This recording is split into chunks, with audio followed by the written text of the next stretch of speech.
Hello, my friends. Today I want to tell you a strange story. A story about something you see almost every day. It is red, it is sweet, it is on burgers, fries, and hot dogs. Yes, I am talking about ketchup. But here is the strange truth. Long ago, ketchup had no tomatoes, not even one. It was not sweet, it was not red, it was a dark, salty sauce made from fish. People poured it on food more than 300 years ago. The story of ketchup is full of travel, mistakes, and surprises. Are you ready? Let us begin the strange journey of ketchup. Long before ketchup was red, it was brown. Long before ketchup was sweet, it was salty. The story begins in Asia many centuries ago. In southern China, people made a special sauce. They called it ketchup or ketchup. This sauce was made from fermented fish. Fish was mixed with salt and left in jars for many weeks. Slowly, the fish broke down and made a strong liquid. This liquid had a powerful smell and a salty taste. People used this sauce to add flavor to food. It was poured over rice, noodles, and meat. The sauce was thin, dark, and full of umami flavor. Today we call this flavor savory. Chinese traders carried this sauce with them on ships. They traveled across the seas to many places in Asia. The sauce became popular in places like Malaysia and Indonesia. In those places, the sauce changed a little. Some people added spices, some added mushrooms, some added beans, but the idea stayed the same: a salty, fermented sauce to make food taste better. Then something very important happened. European sailors arrived in Asia in the 1600s. British traders tasted the sauce and loved it. They wanted to bring it back to Europe. But there was one problem. When the sailors returned to England, they did not have the original recipe. They only remembered the taste. So they tried to recreate it. And this is where the strange story of ketchup truly begins. In the 1700s, people in England started making their own version of ketchup. But they did not use tomatoes. Tomatoes were not popular in Europe yet. Many people believed tomatoes were poisonous. So English cooks became creative. They tried to copy the taste of the Asian fish sauce using local ingredients. Some recipes used mushrooms, some used walnuts, some used oysters or anchovies. One famous recipe from 1727 used mushrooms, salt, spices, and wine. The mixture was boiled and stored in bottles. This sauce was called ketchup. Mushroom ketchup became very popular in England. It was dark brown and thin, almost like soy sauce. People poured it into soups, meat dishes, and pies. Walnut ketchup was also common.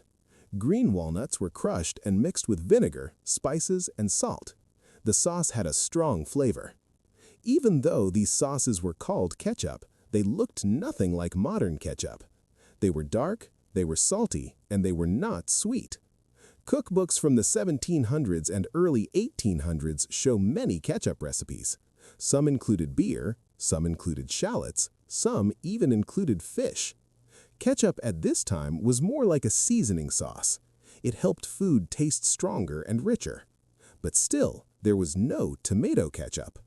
That change would come later, and it would change ketchup forever. In the early 1800s, something new started happening in America. People slowly began to accept tomatoes as food.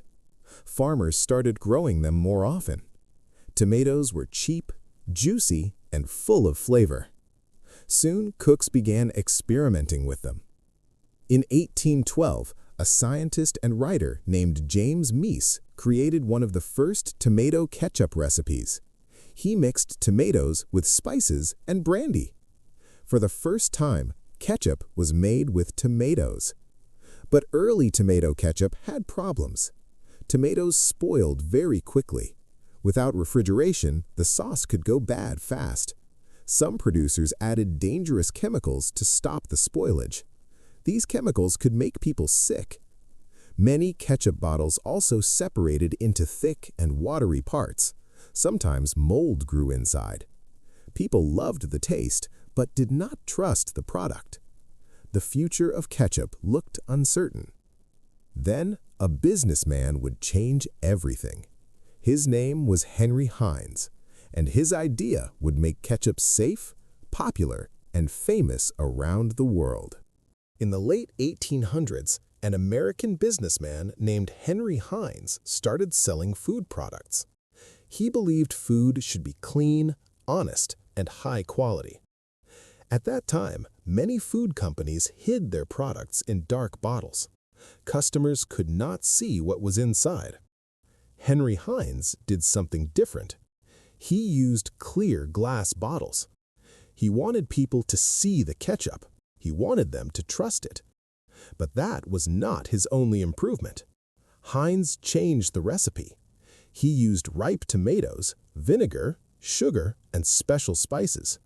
The vinegar and sugar helped preserve the sauce naturally.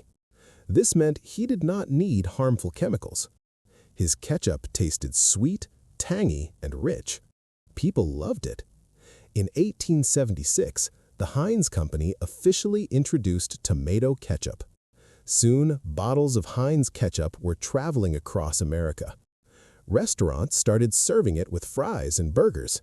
Families kept bottles in their kitchens. The bright red sauce became a symbol of American food. By the early 1900s, ketchup had become one of the most popular sauces in the world. But the strange story was still not finished. Because ketchup would soon become more than just a sauce. It would become a cultural icon. In the 1900s, ketchup spread across the planet. American fast food helped it travel everywhere. When restaurants began selling hamburgers and fries, ketchup went with them. Soon, people in Europe, Asia, Africa, and South America were eating ketchup. But every culture used it in a slightly different way. In the United States, people loved ketchup with fries, burgers, and hot dogs. In the Philippines, ketchup took a surprising turn. During World War II, tomatoes were hard to find, so people made ketchup using bananas. Banana ketchup was born. It looked red, but tasted sweeter. In Japan, ketchup became an ingredient in cooking. A famous dish called omu rice uses ketchup fried rice inside an omelet. In Germany, people use ketchup with curry powder to make currywurst sauce. Even astronauts have taken ketchup into space. Today, billions of bottles of ketchup are produced every year. But remember the strange truth. This famous red sauce started as a fermented fish liquid in ancient Asia. A journey of centuries changed it step by step. Fish sauce became mushroom sauce. Mushroom sauce became tomato sauce. And tomato sauce became the ketchup we know today. Today, ketchup feels simple. It sits quietly in restaurants and kitchens. People squeeze it on food without thinking. But its history is full of surprises. A fish sauce from China traveled across oceans. British sailors tried to copy it without knowing the real recipe. English cooks used mushrooms, walnuts, and oysters. American inventors added tomatoes. Henry Heinz perfected the recipe and changed food history. Few foods have traveled such a long and strange path. From ancient fishing villages to modern fast food chains, ketchup has crossed cultures and centuries. And the story teaches us something interesting. Food is always changing. Recipes travel with people. They mix with new ideas. They become something new. Ketchup is not just a sauce. It is a story of trade, curiosity, and creativity. So, the next time you open a bottle of ketchup, remember its strange past. Inside that red bottle is a history that began hundreds of years ago with fish, salt, and the sea. Thank you for listening, my friends. And now, I want to ask you a fun question. Do you like ketchup on fries, or do you eat fries without ketchup? The answer might start another interesting story.